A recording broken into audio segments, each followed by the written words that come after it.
Drone strike, ये खबरें हैं दुनिया भर के अंदर न्यूज चैनल्स में। और सबसे बड़ी बात, खुद बाइडेन ने, ये खबर होने को तो अमेरिका के शनिवार की खबर है, मतलब अफगानिस्तान के रविवार की खबर है, लेकिन आज हम जिस दिन पढ़ा रहे हैं उस दिन बुधवार हो चुका है, क्योंकि अनाउंसमेंट इसका बहुत लेट किया गया। ये कंफर्म करने के बाद में कि हाँ ये मारा जा चुका है, तब जाकर के। किया किसने? तो अमेरिका की खुफिया एजेंसीज ने इस काम को किया, और किसी और एक व्यक्ति को भी चोट नहीं आई। इसे इसके ही बाहर बालकनी में खड़ा करके ड्रोन हमले से उड़ा दिया गया है। यहां पर अमेरिकी राष्ट्रपति कहते हुए पाए गए हैं कि justice has been delivered and this terrorist leader is no more. यानी कि बाइडेन अपनी छवि के अंदर जो डेंट इन दिनों लगा था, चाहे वो चीन की वजह से या अफगानिस्तान की वजह से, उनको पूरी तरह से सही करने में लगे हैं। आपने कल के सेशन में देखा होगा किस प्रकार से नैन्सी पेलोसी को अमेरिका ने ताइवान उतारा। ठीक इसी प्रकार से कल ही के दिन की यह सूचना है कि इन्होंने अल जवाहिरी को मारने की सूचना पूरी दुनिया के अंदर बाहर निकाली। यानी कि एक साथ दो घटनाएं अमेरिका के पक्ष में जाती हुई दिखाई दी हैं। सीआईए जो कि अमेरिका की खुफिया एजेंसी है, उसने कहा कि हमने 2 मिसाइल अटैक किए और दोनों मिसाइल अटैक जो हैं उनके थ्रू यह आतंकी दैट इज अल जवाहिरी मारा गया। बाइडेन ने खुद अपने ऑफिशियल ऑफिस से बाहर निकल करके इसके बारे में पब्लिक अनाउंसमेंट किया। उसने कहा कि सैटरडे के दिन मेरे इंस्ट्रक्शंस को ध्यान में रखते हुए अफगानिस्तान के काबुल में अल जवाहिरी को मारने का काम पूरा किया गया। Now justice has been delivered, अब यानी कि जस्टिस दिया जा चुका है।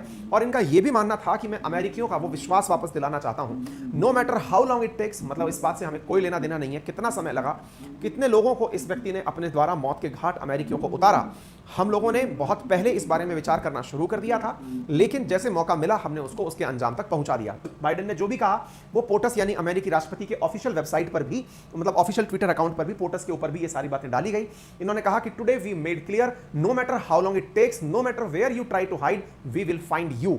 ये अपने आप में दिखाता है कि अमेरिका इस बात का दम भर रहा है कि हाँ उसने ये कर दिखाया। और निश्चित ही ये एक बहुत बड़ी बात है, किसी भी आतंकी संगठन के चीफ को उसके घर में घुसकर मार देना।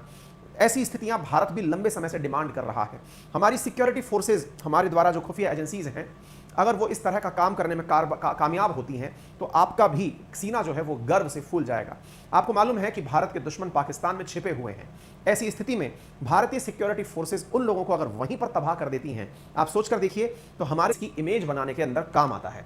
अलकायदा लीडर को कहां मारा गया? काबुल में मारा गया। ये आपके सामने है। ये है अयाम अल जवाहिरी, जिसके ऊपर $25 मिलियन का इनाम अनाउंस था। यानी कि कोई भी इसके बारे में खबर देगा उसे $25 मिलियन का अनाउंस किया हुआ था अवार्ड, रिवार्ड फॉर जस्टिस के माध्यम से। ये अपने आप में बड़ी बात है। भारत के अंदर हिजाब विवाद के अंदर ये कूदा था, जिस समय जवाहिरी ने कहा था कि हिजाब पहनना मुसलमानों का हक है, हम उनके साथ हैं। अब मैं आपको बताऊंगा साथ साथ अब आपको मैं ये भी बताना चाहूंगा कि 9/11 का जो ये मास्टरमाइंड है, ये असल में किस प्रकार की टैक्टिक्स अपनाता था, इसका बैकग्राउंड क्या था। क्योंकि दुनिया में ये बहुत रोचक विषय था कि एक डॉक्टर जो कि पेशे से सर्जन था, सोच के देखिए कि अफगानिस्तान में टेरर ऑर्गेनाइज करता था, लेकिन ये अफगानिस्तान का था नहीं, ये मिस्र का रहने वाला था, इजिप्ट का रहने वाला था। वहां से इसने सर्जरी की पढ़ाई की थी।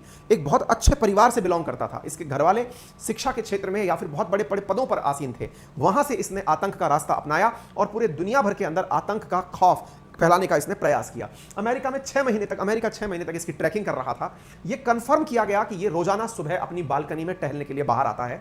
यह जब कंफर्म हो गया तब जाकर इसके ऊपर हमला किया गया।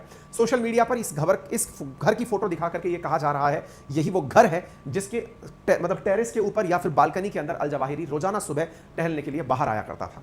अमेरिका ने इसके बारे में पता लगाने के लिए अपनी एजेंसीज को जनवरी 2022 में ही यह कह दिया था कि इसे कंफर्म करें कि यह कहां है। अमेरिकी एजेंसीज ने जनवरी 2022 से जिसे ट्रैक किया, उसे 1 अगस्त 2022 को मार गिराया। आप सोचकर देख सकते हैं किस प्रकार से एक एक दिन कानून मतलब गिन गिन करके ये सारा काम किया गया था। तो आंख का सर्जन जो कि ओसामा बिन लादेन का पर्सनल डॉक्टर था, वो कैसे अमेरिका के आंख की किरकिरी बना, इसके बारे में थोड़ा इतिहास जानते हैं। इजिप्ट यानी मिस्र के अंदर ऐमान मोहम्मद रबी अल जवाहिरी का जन्म 19 जून 1951 को हुआ था। इसके परिवार के बारे में कहते हैं कि इसका पिता जो थे वो प्रोफेसर थे, चाचा भी एक अल अजहर यूनिवर्सिटी के अंदर ग्रांड इमाम थे, नाना